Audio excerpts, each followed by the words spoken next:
Okay, thank you very much, everybody, for being this afternoon with us in this first webinar of the Go Just webinar series. The series is instituted this year, and it is a co-organization of the Go Just project, which is a project funded by the National Foundation for Research and Innovation, and it is hosted in the University of Athens and the Department of History and Philosophy of Science, and it is led by me, Stathis Arapostathis, Associate Professor of History of Science and Technology. But I have for this seminar series co-organizers also. I have the pleasure to collaborate with Emmanuella Doussis, Professor Emmanuella Doussis, who hold the UNESCO Chair in Climate Diplomacy in the University of Athens in the Department of Political Science and Public Affairs.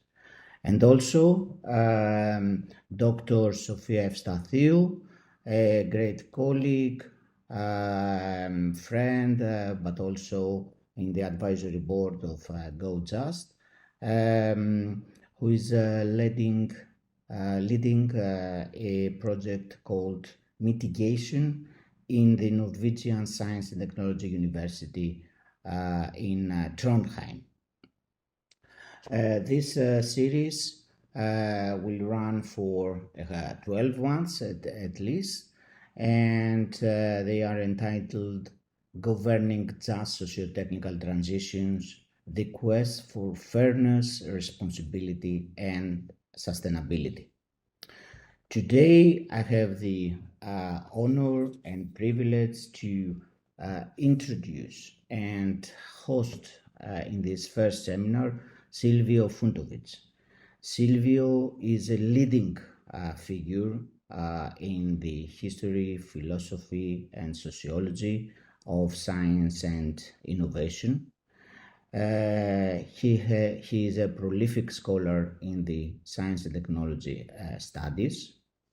He started as a mathematician in Argentina and then moved to the UK due to the military dictatorship in his native country.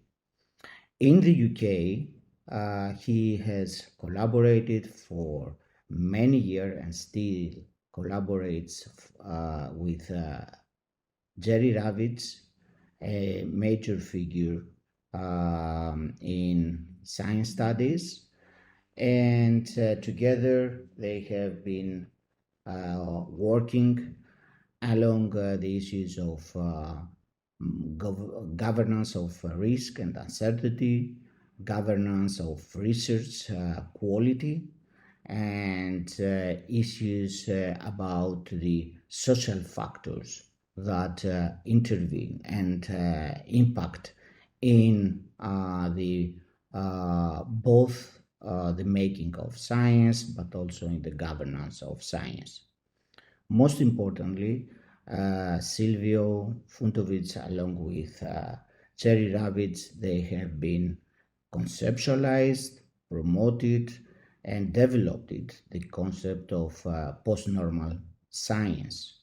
Post-normal science is a very important theoretical concept about how to view science and knowledge in general under conditions of major uncertainty and conditions where risk is at stake, and there are great not only uncertainties but conditions that we don't know exactly what we don't know.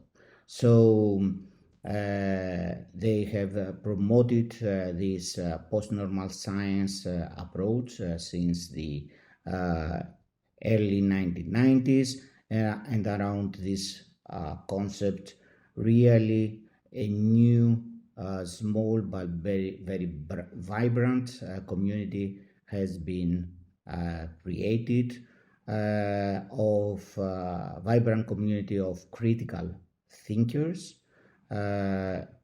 about science and technology studies and about critical science and technology and innovation policy. Today's title of Silvio's talk is Complex Political Problems, Why Science Cannot Speak with One Voice. It is right at the heart of his recent research agenda. That means what is happening with science and also the quality of science, and most importantly, with the responsibility of science and scientists during periods of crisis, during periods of great landscape pressures, during periods of great uncertainties. So this is right at the heart of the research agenda of Go Just, of mitigation, but also of the research agenda of the Chair of Science Diplomacy. Once more, I would like to thank you, Silvio, for this honor. It's a real honor for us to host you today, and it's a real honor to host such a critical thinker and such a major figure in critical science and technology policy. Thank you so much, and the floor is to you. Thank you. Thank you, Stathis. I think you can see me, hear me, and perhaps see not a complete screen, but can you, if you can see the screen enough, I would prefer to do it this way. Otherwise, yes, we are okay. We are is that okay? Yeah, we are okay. Okay, let me. So, in principle, I want to tell you that the honor is mine, and especially because I've been interacting with Stathis and Jerry recently, because of Jerry and Stathis interesting in a kind of biography of the work of Jerry Rabbits, who will be 95 in June. And we are working together since 1980, so and almost interacting every day. So this is a long-standing relationship, and I'm very happy that you have called me today. As you see, my title page. This last summer, I gave seminars in Lesbos at the monastery that's managed by a Norwegian university, and I had the opportunity to almost every day sit in front of the statue of Aristotle, who did all his biological work there, and not only. So it was just a pleasure and an honor, because it's still a master in everything we do, since mathematics and philosophy and science, and not only. So my presentation, and I will try to do it in about 30 minutes. If I need more time, perhaps later. And so, and later you can, if you are interested, I can stay with you and you can ask me questions. Stathis, I think, has shared with you the abstract, but I will be happy also to send on more material if you are interested. Okay, so what I will start with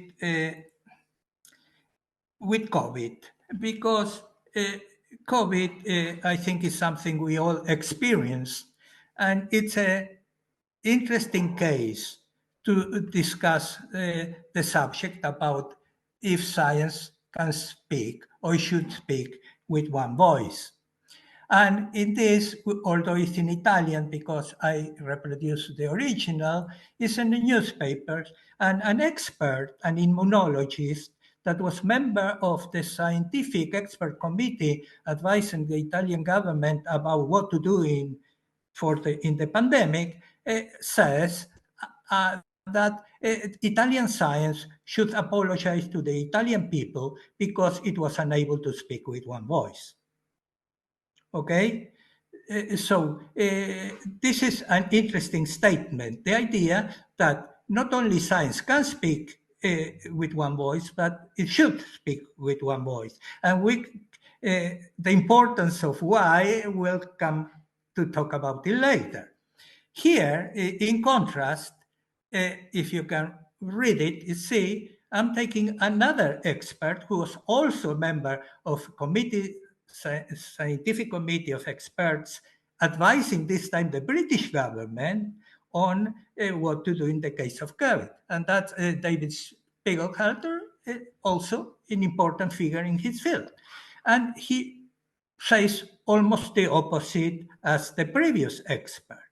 And it says, well, I don't know what was the situation in Greece, but most governments around the world argued that they were following the science. The idea, and what David Spiegelhalter says is, how can you follow the science if science doesn't tell you what to do? And with the same expertise and with the same knowledge, science produces a host of different opinions about what to do and how. Okay, so that's the introduction. The idea is that, and I just have chosen these two, but of course there were many more, but this is because it's an interesting contrast. And I leave it to you to reflect on this idea. The first is, can science speak with one voice? Second, should science speak with one voice? And the third question is that Spiegelhalter puts to us is, if you know the science, then you know what to do. Okay, so this can be a matter of discussion later, but it simply is an interesting thing to discuss among you and with the students and in research practice. Of course, the point is that in these cases, like the COVID, people substantially are surprised. And not only the public, but also decision makers, politicians, and even scientists, experts are surprised about this multiplicity of voices and opinions, about uncertainty that sometimes is even ignorance. And quite clearly, in the case of COVID, many experts have recognized their ignorance, even about what know, but also about what they don't know, what they don't know. And in that sense, you could say that for us, that we have been working on the subject for many years, it was not a surprise. And here we have, with Jerry and other colleagues at Leeds University, we worked around the years in the decade of the 80s on a problem that was not exactly like the COVID pandemic, but it has many similar features. And that was the case of the relation between emissions of a nuclear power station in the north of England, the northeast in Cumbria, and clusters of child leukemia. And this is the book, we wrote part of it, and what we found out almost 40 years ago is that, well, as in the case of COVID, experts disagree. And not only among different disciplinary communities, but inside their disciplinary communities. Okay, so you had modelers disagreeing, you had epidemiologists disagreeing, and you had medical doctors, particular local doctors, disagreeing also. Okay, and if you see, these three communities has also participated in the debates about COVID: epidemiologists, modelers, and medical doctors. So it was interesting because at that time, as it is done usually in the UK, there was a royal commission to decide about the subject. Is there a link between emissions and child leukemia, or in general health and environmental effects? The result was not proven, meaning not that there is or there is not a link, but simply science could not show one way or the other. Okay? And you can read everything, and this is the reference in the book and in other papers. Now, interesting enough, in the 80s, people were also surprised, like 40 years later. People are always surprised when experts don't agree. Politicians were surprised. In this case, also, experts of different types were surprised, and the public was surprised. Well, we were not surprised because, well before, Alvin Weinberg, who was a nuclear physicist, engineer, and working in Oak Ridge, discussed a problem that had similar features to the one I already mentioned in Sellafield, and that was the relation between emissions of a complex technological system working routinely. We are not talking here about accidents, okay? We are not talking about the case as a Fukushima or 3 Mile Island, okay, or Chernobyl. His problem was in the 70s the discussion about a complex technological system working as designed and possible health and environmental effects, okay? And he comes to the conclusion that this problem science cannot solve. Okay, now, and he calls this type of problems trans-scientific. And I suppose that you, all those who are familiar with this type of discipline, studies of technology and society, are quite familiar with Alvin Weinberg and transscience. But the point is that and this is interesting, that this is called classical citations, okay? And the idea that a trans-scientific problem can be defined as something that can be an issue that can be expressed scientifically, but it cannot be solved scientifically. And here I raised a number of questions and reflections for you for later. And this is, what does it mean that you can express a problem scientifically? And what does it mean that you can solve a problem scientifically? These are important issues in the history and philosophy of science, okay? But among them, the demarcation problem, okay? Now, I won't go into the debates. If you are interested, we can go back. But the element that I want to remember is that this happens in the 70s. So, and already there were problems and well recognized, about problems of high uncertainty, about high stakes, and about having to take urgent decisions in a contested value environment. And still, recently with the COVID, we find ourselves still people, experts, decision makers, politicians, and the public being surprised. I'll come back to this if we have time. But substantially, we can say that this is a case of uncomfortable knowledge. Okay? Now, why is it so important? And that relates to the question I asked at the beginning. Why is it so important for experts to agree and speak with one voice in order for politicians or decision makers or administrators to follow the science? Well, this is a simple diagram and model of what we can call a template of decision making in the modern state. Okay, and the idea is that if you have a political practical problem, then what you do is you translate it into a technical scientific problem, you solve the technical scientific problems, and then it is considered that also the practical and political problem has been solved. That has to do with the co-evolution of science and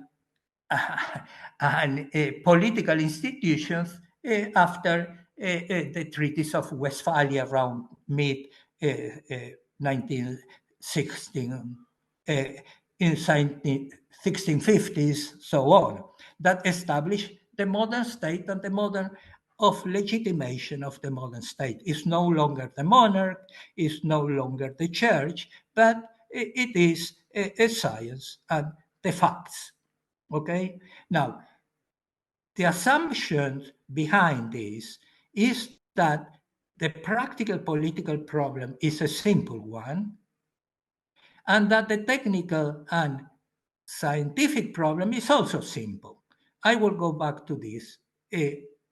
What do I mean by that it is a simple scientific and technical problem? Okay, the origin, you can trace it back to Galileo.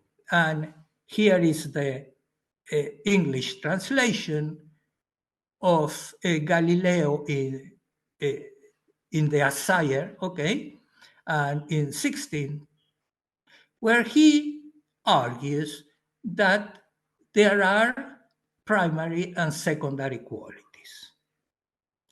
Primary qualities are, for example, mass or length, things like that, things that you can measure. Whereas secondary qualities are those that are transmitted to us through our senses. Okay, and he does here a beautiful example about things that are you shouldn't consider when you are doing science. For example, he had a beard like I see, and I do like this, and I feel that it tickles. He talks about a feather tickling his beard. And he says, is that important for science? He says, no, because it tickles me. And it is the same in relation to color or things like that. So he says, and establishes the basic rules of what we call today modeling or scientific method. The idea that you can separate primary and secondary qualities in order to do science, which later is in a sense developed by David Hume in the idea about reason and passion. Okay, so you eliminate uncertainty through eliminating passion, keeping only reason. And therefore, they argue that the universe is written in mathematical terms. There is no uncertainty. It works like a mechanical clock. As you know, the typical metaphor for universe and beings and biology at that time was the clock. Okay, so the idea that in those cases it works by two types of call it the externalization. The first externalization is the context. You work with a system that you consider more or less isolated and more or less stable. And the second externalization is our bodies. We have to externalize our bodies and the context. And we study the system in isolation. Okay, and this is the origin of the scientific disciplines and all the rest. And now I'll do fast forward, okay? But this, in a sense, explains more or less what is your model of legitimation of the modern state that takes you to the idea that science speaks with one voice and therefore we can follow the science, which is value neutral and non-ambiguous. Okay? Now, we go, as I say, fast forward, and we arrive to much later, where already a lot of have passed, things have changed a lot since Galileo, not only in science, but also in our way of organizing our political life, our institution. And we have already Heisenberg, which I think you know for his indeterminacy principle, that talks about saying, and he expressed it quite clearly, what we observe is not nature itself, but nature exposed to our method of questioning. The idea that the methods of questioning are not unique. Okay? This is very important. He opens the idea that if you change your method of questioning, nature will expose itself differently, in different ways. Now, just after, and we are in the 70s, we have a definition by Robert Rosen, who is a biological mathematician who wrote a book called Life Itself, but I'm taking this quote from a different publication. And what I'm interested is, it follows on Heisenberg, that the idea introduces the notion of complexity. Now, complexity is something that we all talk about, but complexity is complex. And I will explain. Today, I think most people are aware that there is a television series of Netflix that called The Three Body Problem. And the three body problem is something that for the first time developed this idea of complexity, and it was done by Henri Poincaré at the beginning of the 1900s. And he argues in relation to the three body problem that there are problems that are simple, there are problems that are complicated, and there are problems that are complex. And by complexity, what we are trying to imply and define is substantially ambiguity. And ambiguity means that there is a plurality of meanings. Okay? So complexity is mainly defined by ambiguity. The existence of a plurality of legitimate perspectives that cannot be reduced one to the other. Is that okay? We can come back to this later. Remember, when I show this, I said, okay, you have a practical problem or a political problem. In order to know what to do, what you do is you translate it into a technical scientific problem, you solve the scientific problem, and then you consider that you have also resolved the practical political problem. But that under assumptions that these problems are simple or even complicated. But if the problems are complex, meaning the political issue is ambiguous, and the technical scientific is also ambiguous, you have a plurality of perspectives, of a way of interpreting what is the problem political and what is the technical scientific problem. Okay? This is quite important because it changes fundamentally this model of legitimacy of the modern state.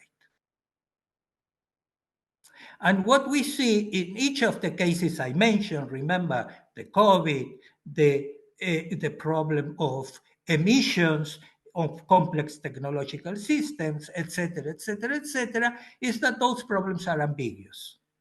And this modifies substantially our way of dealing with these problems. Now, in order to do that, and I will do very fast, I'll do very fast, there are some examples here about how this original model has been modified by what we call crisis or experiences of crisis situation. So the first one is the genetically modified organisms. And remember, I'm talking about the European, North American context, okay, today, because, this is what I know more and I studied more. So what I will take is very fast this example to show how the original model of legitimation and decision making has changed over time. Okay, so the first is the idea that, and here is from nature. So what do we do? As I mentioned before, there is a problem that has all the appearances of a scientific technological clean air, for example. According to the model, the template, what you call is an expert committee whose task will be to give you the numbers. What's the risk? What they do? What are the limits? What are the thresholds? Etc. etc. Here we are talking about a problem that's not rocket science. I mean, clean air, which is, in a sense, not such a difficult problem. But it comes, the EPA comes to the conclusion that the evidence is characterized by high uncertainties. And what to do, and that's the interesting point, what to do in the face of uncertainty is a policy question, not a scientific question. So in a sense, is how much uncertainty is a certain society institution able to tolerate? And we can come back later. So the point I'm in yellow, what you can see, it was the same case with GMOs. So what you do, European Commission countries call an expert committee. And what's interesting is that there is something at the European level that's called comitology. What it means is what questions are you allowed to ask and study and what questions are you not allowed to study. So those questions you are allowed to research and give answers are those that Galileo called primary qualities and not the secondary qualities, meaning you are not allowed to ask, for example, do we need him or who benefits? Okay? So, and that has created a type of problem of a complex nature that until now we are unable to resolve with satisfaction. The next point is the what I call the precautionary principle that will first appear around during the meeting in Rio de Janeiro about the which I participated there. I was there. I'm old enough to have been there, not only young but middle-aged, and you could see here what is called Principle 5. And what you see is interesting. It says lack or full of scientific certainty, when everybody knew that we were talking about scientific uncertainty. So the question for you is the following: is lack of full scientific certainty the same of scientific uncertainty? We can talk about that later. But in red, you will see also the idea not to be used. Okay, so that shows the intimate relation of the scientific evidence and the decision making, legitimate decision making. So you need this normative link of scientific certainty and evidence in order to legitimate your policy decision, which is what we've been talking up to here. Okay, next one. Here, scientific controversy. And here I have, perhaps you have seen this photograph about this British minister in the case of PSC, the mad cow disease, trying to get his daughter Cordelia to eat a hamburger of British beef and to prove that it is safe. Okay, that's a long story, but I won't go in. But you can see the irony of the situation. But last year, what you have is here Japanese ministers drinking and eating fish from the waters of Fukushima.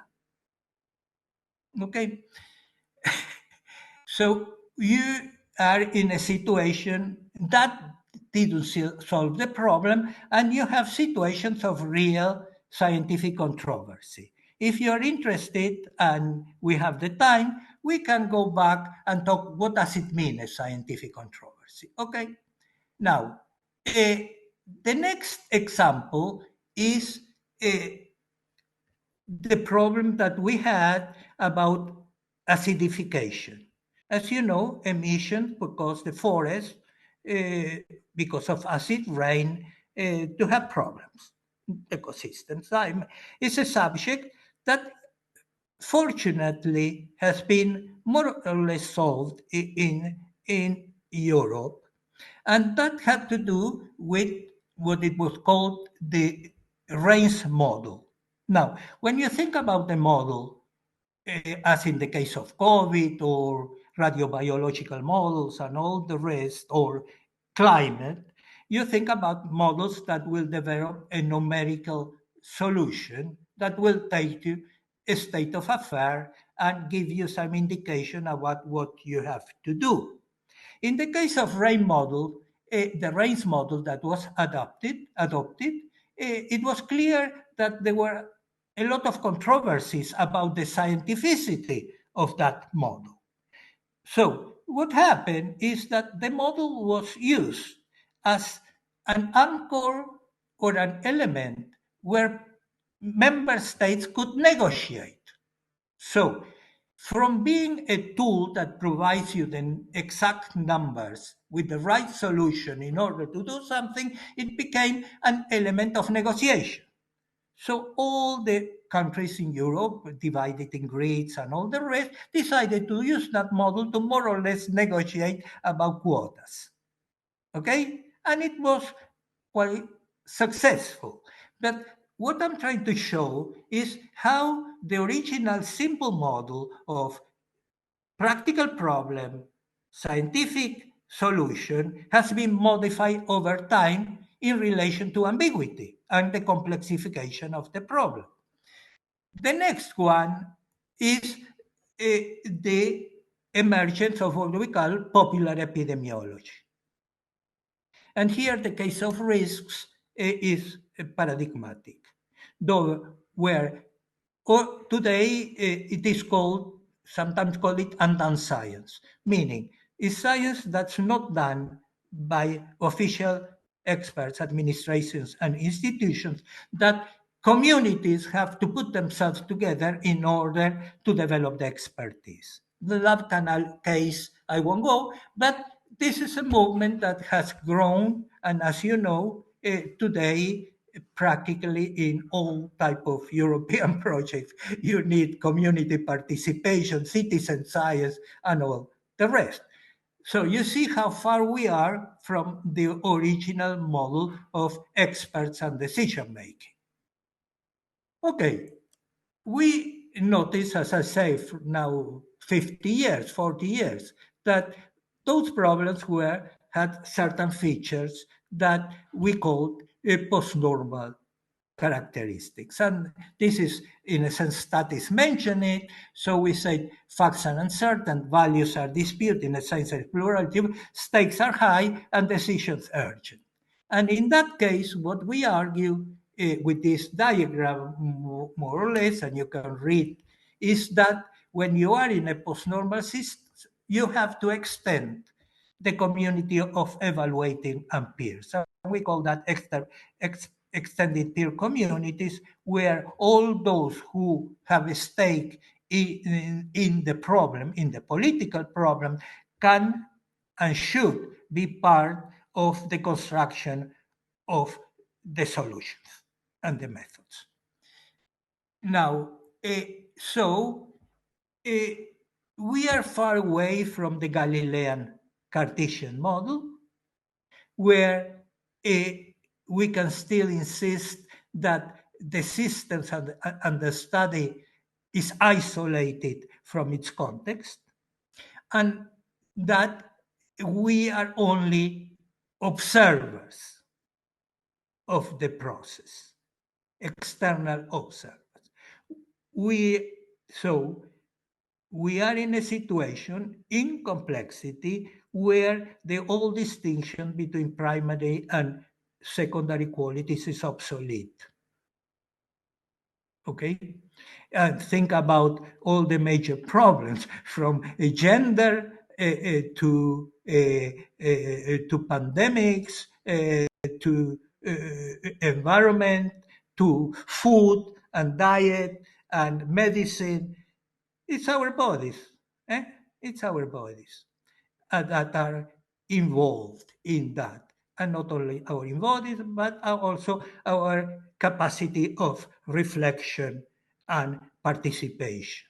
So here I have some examples in the, all those characteristics that are what we call post-normal, the mantra, okay? You have all these problems you study in your project had to do climate, ecosystems collapse, biodiversity loss, and what we call sustainability transitions.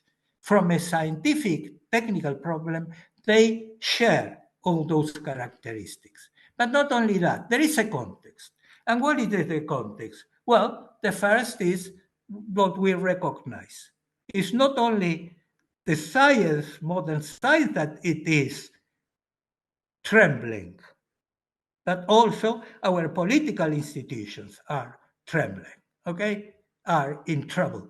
And here are a number of reasons. The first is intolerable inequalities, social, economic, etc. Weak democratic institutions, authoritarian tendencies, and a magical idea about the role of science in society.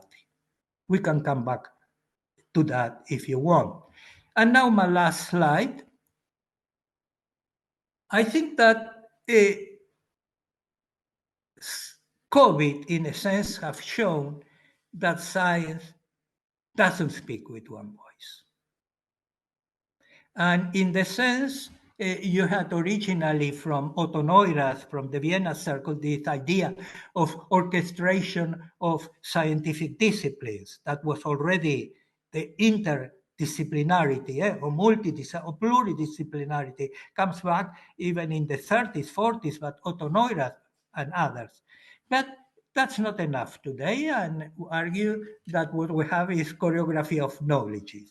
It's not a problem of interdisciplinarity, but a problem of transdisciplinarity, meaning beyond the established scientific disciplines. And I can finish by saying that after COVID, we are aware that science doesn't speak with one voice. We have yet to learn that knowledge doesn't speak only the language of science.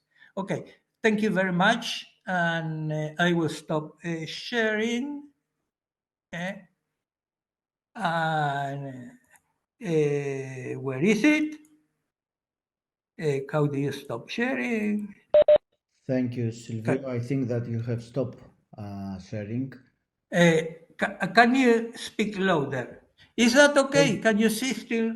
Yes, just move a little bit your camera downwards just Let's to see see. you How do better. you? Otherwise, No, I don't want to share. How do you no, go no, up? you are not sharing. You are not sharing. I'm not sharing. No, Okay, I need you to speak louder. just For some reason, move I a little have bit problem. downwards your camera because we cannot see you. Yes, that's fine. And now we Okay, I'm have, short. now we have a couple of minutes. Let me say hello to my colleague, Andrea Saltelli, who I can see him. And if you are interested in more technical issues about modeling and things like that, we usually speak together in meetings. He goes into the more technical stuff. I stay on the more philosophical one. But I'm glad he is with us today. And I need to stress here to the audience that Andrea Saltelli has just published an edited volume of great interest about the construction of modeling and their role in the society, the social factors that intervene in the modeling practices. That I believe that it is a groundbreaking book, and maybe we need to invite in one of the webinars for Andrea to present this book, because this is an amazing book, to be honest. But let's go back to Silvio's talk. Silvio, thank you so much. That was a fantastic overview, and that was very rich. I have many questions, but let's let's give the floor first to the audience if there are any questions to Silvio. Please raise your hand and I can let's say coordinate the discussion. Dimitris Balis is the first who raised his hand. So Dimitris, please move on. Hello, can you hear me? Yes. Yes. Thank you. Okay. To start with, Mr. Funtowicz, your presentation was magnificent. I have a special question for you, especially for the challenges of the scientific community has to deal with.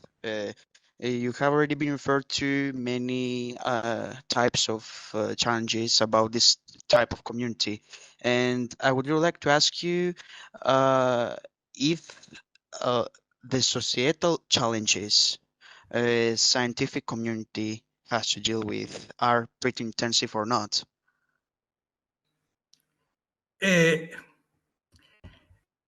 I mean, let me see if I understood your question. You talk about the challenges that the scientists as a community have to face. Is that the question? Yes, of course, the scientific community more specifically. Yes, but let's say I wouldn't say that the challenges for the scientists are worse than the scientists for us and the people in general. We are living in challenging times where a certain type of, let me call it, system is really obviously becoming obsolete. It's and I believe it's beyond what we call an ancien regime, because in an ancien regime there are still, it doesn't work, but people still believe in it. We are living in a situation where it doesn't work and people don't believe it anymore. And so what we have is, and let me use the word a regime, but I'm not using a regime in a pejorative term, but in an arrangement, okay? So what we have is that the arrangement whereby the modern state has been created and all the development that took place since then is already past. And that has to do with, let's say, simplify, please. It's recorded, so I have to be careful. It has to do with things. First is that the model of that was so successful with Galileo and Descartes and Bacon is no longer works. That's one. Second, the type of democratic parliamentary institutions that were constructed and were co-evolved together with science and technology, those are no longer working. No? So we are in what we call a very important transition stage. Remember, and this is a nice an example that it's not the first time that happens in history. Okay, you Greeks are very old on this. I mean, I don't want to go back to the Greek history, but take, for example, the invention of the printing press by Gutenberg. Okay, so the Gutenberg press enabled the Bible to be translated and access for other people that only the priests. It was in a context of great corruption of the church and their examples. And then you come Martin Luther with a revolution in ideas about the nature of church, nature of participation, the relation with the state, and all the rest. And 100 later, you have Westphalia. You have the modern state. Okay, so we could say that we are in you have to be careful when you say similar, but in a situation where instead of the printing press, you have the internet, you still have big changes in corruption and in people who are very angry and so on and so forth. So we can say that we are in an important stage of change. What will happen? What will be the new modern state, or call it as you wish? We don't know. Because if we live through the process of transition, you cannot anticipate where the seeds of a new stable organization arrangement will emerge. And this is why part of the post-normal science idea is this humility, pluralism, and experimentation. Yes, I see another hand raised. Thank you very much. And I pass now the word to Sophia Efstathiou. Yes, Sophia, please. Hi, thanks, Silvio.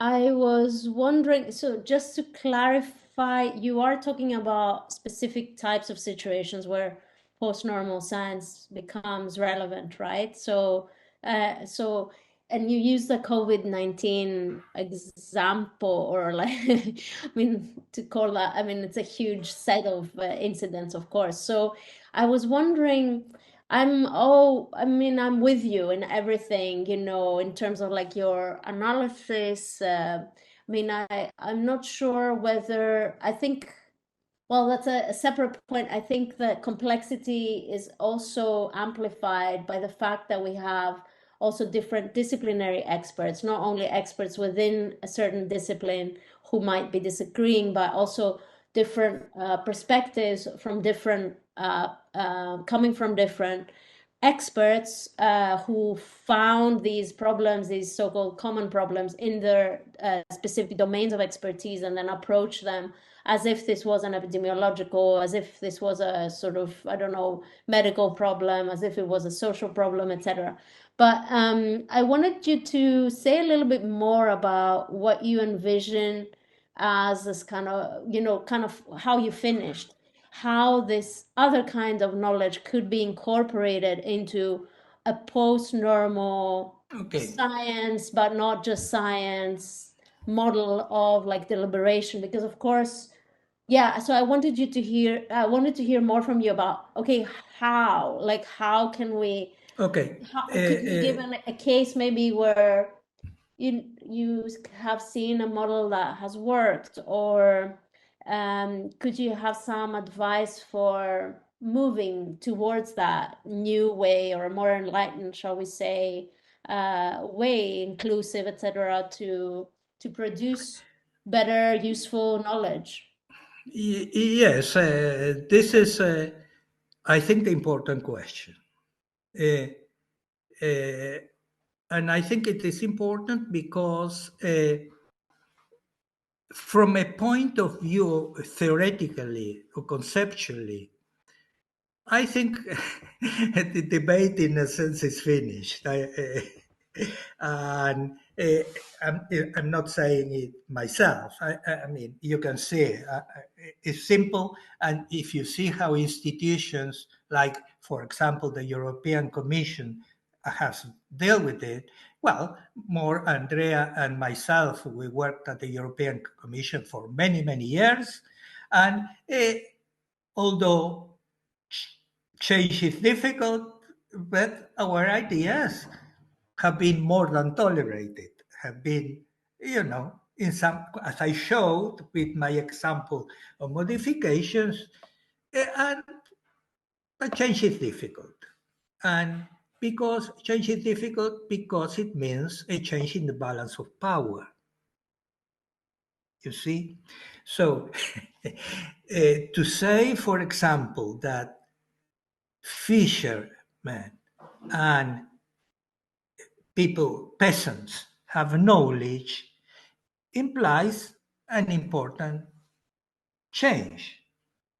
Their knowledge is not a scientific one as defined by science, but it's a knowledge that comes from their life experience for working on a subject and all the rest. So the incorporation of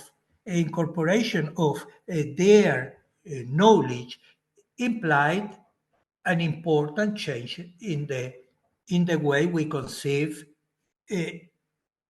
who is a knowledge creator. Because before they were considered just, they had interest, but they didn't have knowledge. Now, what we see is that recognize they have knowledge and also interest, but we see that in the new science, in the information communication technologies, the new biology, nanotechnology, and all that, those people are also entrepreneurs. You tell me that the Microsoft that creates, or Apple, or Elon Musk with, travel, these are only, conveyors of knowledge. They are not, and we know it. So what you have is a period of instability in that sense. Who provides knowledge? Who provides interest? And how we work together? Now, that's a general answer to put the context. But your question was more precise. The first thing we have to remember is that people... I have to apologize, Silvio, because I actually have to leave. I'm really sorry. Okay. Please answer it, because we are recording it. So I will definitely watch it. Okay. Thank you for your question. I apologize. I'm sorry. But I see that we are beyond, but that's okay. No. I mean, of course I will stay, but you have to remember that most of the important problems that humanity had to solve along its history were not solved by science. Okay? And in another opportunity we can talk, but perhaps Andrea, who has been reading Stoll and all the rest, can give you examples. But most of important problems that were solved by other types of knowledge, other types of expertise, from important problems in medicine to important problems in navigation, for example, okay? A problem that related also to the three-body problem was the problem of longitude, okay? That was solved by a clockmaker, not by a member of the Royal Society, although Newton and others tried to solve it, okay? So, and problems of hygiene that were so important. Remember, in COVID, what did I tell you? Wash your hands. Wash your hands was not was not in origin an advice from science. On the contrary, scientists were against it. Okay, scientists were against it. So we have to see that we already have in history examples about how knowledge can be tapped, recuperated, and used effectively for some of our pressing challenges. The question is that now, today, we are asking ourselves how to tap and how to incorporate the knowledge when at the same time we have destroyed most of this knowledge. And the knowledge holders. So we say in IPBS, no, which is a more alternative model to IPCC, we have to incorporate other cosmologies, other ways of knowing, and all the rest. But the holders of that knowledge, we are doing everything to destroy them. So you don't start by saying, let's use their knowledge. You say by respecting those people, recognizing them as part of the process of knowledge construction, creation, and knowledge decision making. You see? So at the end of the day, it's not a problem of knowledge. Okay, because we have more than enough knowledge, scientific and non-scientific, to address many of the challenges we have. And when you say, we need more indicators, come on. We have all the indicators we need. Those indicators are useless because the problems are in a different location. We need GMOs because otherwise we won't be able to feed the people. That's nonsense. Okay, so and your project is called Go Just. Okay, so we start with just. Okay, and with recognition, because there is no justice without recognition and respect. So we start from there. And I will go even further. I will argue that we don't know if all our problems can be solved. And if we were able to solve them. But because the model of optimization, quantification, and control is obsolete, we have to go to a different model, a model of small things, experimenting, showing, illustrations, as many as possible, empowering people to participate in those. And as they say in Italian, if they are roses, they will blossom. Okay? And the other element, there are two more elements with this. I will finish because perhaps I'm going over time. The second element is that, when we talk about these extended peer communities, it's not only about co-production of knowledge, okay? This is a reduction that is not justified. The extended peer communities is about where all knowledges and interests are expressed. And in many places, it's in a context of conflict. of a very painful conflict. So the co-production of knowledge is contingent. Sometimes it might happen, others might not. But the important thing is that this is like an agora, a place where all those things are expressed, and the confrontation, the collaboration, the participation can take place. Okay? The last thing is, and this I stop, is that we are not doing well when we spread doom-scrolling ideas. You know, doom-scrolling. It's all gloom and doom. It's all catastrophe coming. It's not true, in first place. The world has finished many times before. It's a world that's finishing, other worlds will emerge. And it's bad for young people, it's bad for our students, it's bad for the people to tell them that we are all screwed, that everything will collapse. It's not true. We have to tell them that there is a lot to do.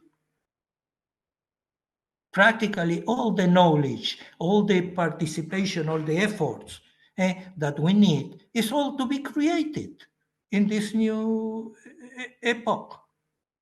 So we have to tell them to be optimistic, because there is a lot of good work and just work and responsible work to be done. And that's the role of leaders like Stathis, okay? We are too old, I mean. You exaggerate now, as always. Let's move. I can't hear you, Stathis. You exaggerate, I'm saying, as always, Silvio. But anyway, let's move to two more questions. Odysseas and Dimitris. Odysseas, please. Odysseas Kanakopoulos, please, move on. So we concluded that science does not speak in one voice. My question is, should it, especially when we talk about social, national, or global issues? To use your example, to use the example of COVID that you also used at your lecture, we know now through the Fauci mail leaks that at times the American government somewhat corrupted the scientific objectivity or opinion to ensure social security and peace.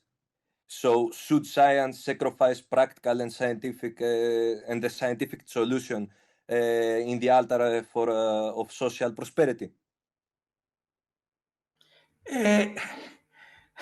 Yes, but again, this is not new. All science was done with certain purposes. Okay, I mean, Galileo and others. Were fundamentally working for as military engineers. Okay, so the purposes, and scientists after that were working for transportation, navigation, and commerce, for the establishment of the colonial and imperial power. So this is not new. Now, what? And after the Second World War, Vannevar Bush, Science the Endless Frontier, it was precisely about economic growth and employment. This is what created big science, right? So that was a political, ideological idea, mainly related to growth. How to ensure economic growth. Now, but the point is that because today there is such an entanglement between what we call the big challenges and the political institutions, is that in some cases, scientific consensus is not only encouraged but imposed. And in other cases, like in the COVID, And in general, you can say that you could hear different voices, no? So it's a good thing to study the differences between. If you take recent example, okay, you know, what is consensus for the IPCC? A question for you. Have other voices been tolerated, encouraged, accepted? And why not? Take, for example, the Anthropocene. Last week, the Committee of Experts on Geological Eras decided that Anthropocene was not an era, okay? Have you read it? The committee was composed by 16 people. 4 voted against or in favor of a new era. Is that scientific consensus? 4 of 16. Big percentage. Okay, so what I'm trying to say is that here we shouldn't forget these power games and precisely the relation between this type of challenging knowledge, politically sensitive, etc., and structures of power, economic structures, etc. I don't know if my answers are satisfactory, but this is what I can say. Should science, though, be... I can't hear you. Should, though, science be imposed to that power corruption? Should the science be sacrificed for social prosperity? Well, you see, I don't accept the way you have framed the question. You say science sacrifice for prosperity, just to simplify. I don't know. Why science should be talked about if it is sacrifice or not? I mean, Marie Curie, when she was dying because of, she was infected or by radium. She said and recorded to say that scientists must do sacrifices for knowledge. So science is always sacrificing something or someone.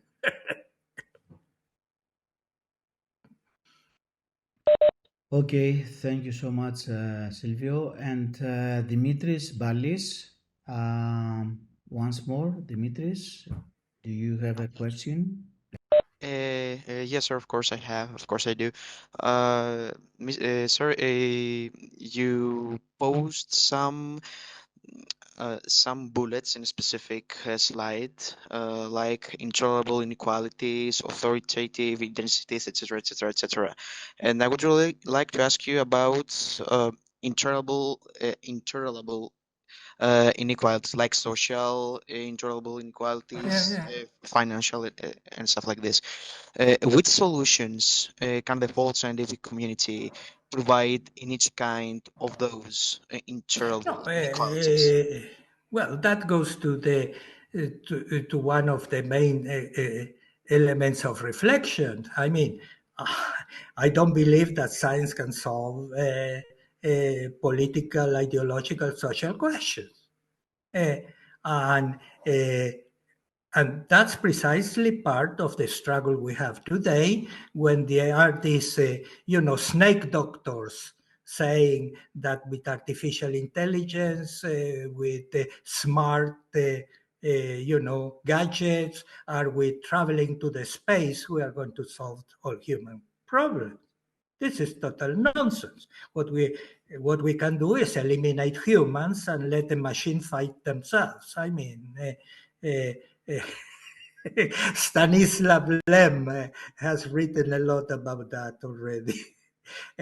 My the question is, you have to fight those snake doctors and tell them that the human problems are human until we are no longer humans.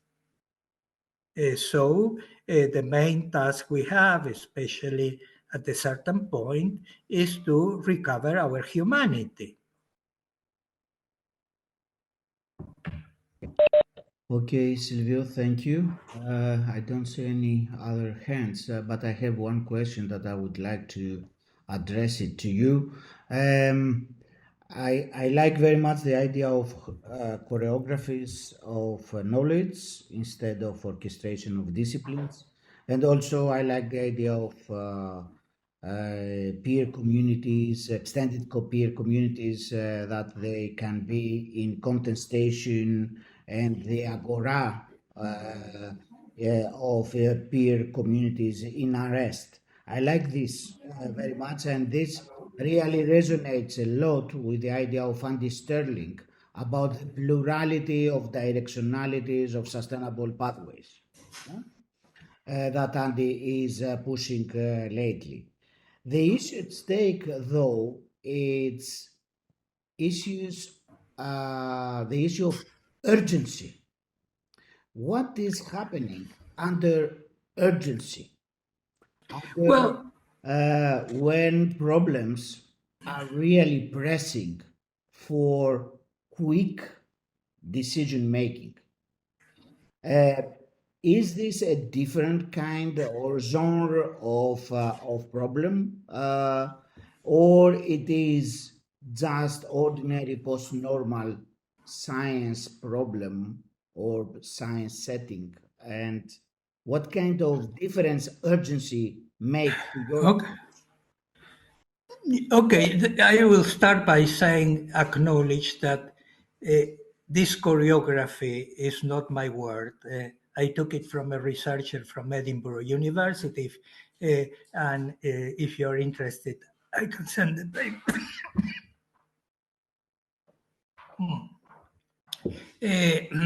In relation, sorry, urgency. Okay, that is part of the mantra.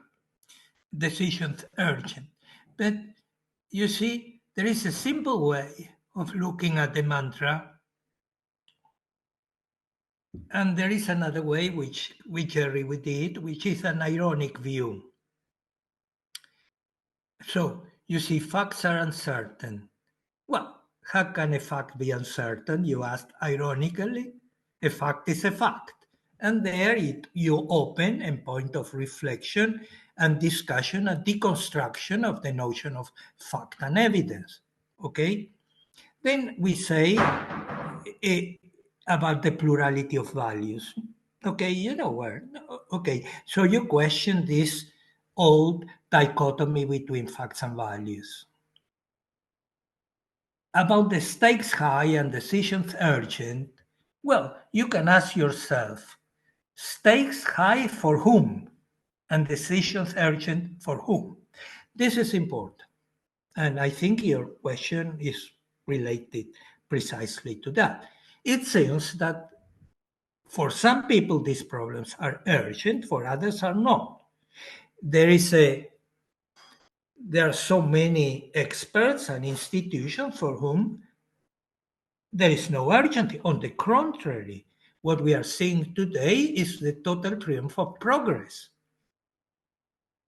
So, in a sense, we are again in this plurality or ambiguity about the notion, the same way as you can find indicators of collapse, you can find indicators of progress. Say, we reproduced, so many children dying in the first years of life. We live, 80 years, and so on and so forth. And there are another, now 1 billion of Indians and Chinese are coming to Venice, and, and all the rest going to Athens. And so precisely that's the question of political, how shall I call it? Political entanglement and political activism and things like that.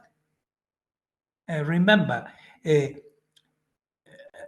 sometimes we are a bit unfair with administration, politicians, and others, in the sense that, they say, if science is the art of the soluble, that was Medauer, politics is the art of the feasible, of the possible. Otherwise, and we have to recognize this, unless we decide that we eliminate all the others. But if we are going to share not only with other people, but also with animals, with plants, with ecosystem, whoever, okay, these are rights that have to be negotiated, okay, in a political manner. And you start with the position of a humanistic position that you don't want to exterminate those who think, because that becomes easy and difficult in different ways. So to do it at the global level as we are talking today is not a simple task. Look at the European Commission. With all the criticism we had, it's a difficult task for the European Commission to put together so many different countries, like Greece and Ireland, like Lithuania and Portugal. Different cultures and different ways, traditions, administrative, political, and of using knowledge and traditions and culture. So this is how I see it. Okay, thank you, Silvio. I think that we can finish here. We can conclude this first Go Just webinar. We had the honor and the pleasure to host Silvio Funtowicz. Silvio, we are really grateful for such a very nice, interesting, and insightful talk. We will be in contact about the projects, about the result of the project. Your talk has resonated very nicely with the aims and the scope of the project. Also, I would like to thank you, everybody, for being here in this first webinar. At some point, we reach even the number of 50 people attendees. So a great number. Thank you so much, everybody, who spent this afternoon with us and with Silvio. Silvio, we are really grateful. Thank you. Thank you all for your patience. I saw that now there are still almost 40 people around. I want to thank also Andrea for sharing here, and I hope you can have a next seminar with him, because he will go into the nitty-gritty of some of the arguments, technical arguments, political and conceptual arguments I didn't have time to develop. We will thank you all. With Andreas, because we are interested in his work on modeling. So the politics of modeling is something that really interests us and the project. Thank you so much, everybody. Thank you, Silvio, once more. We are really grateful. Thank you. Bye. Have a nice afternoon. Goodbye. Bye.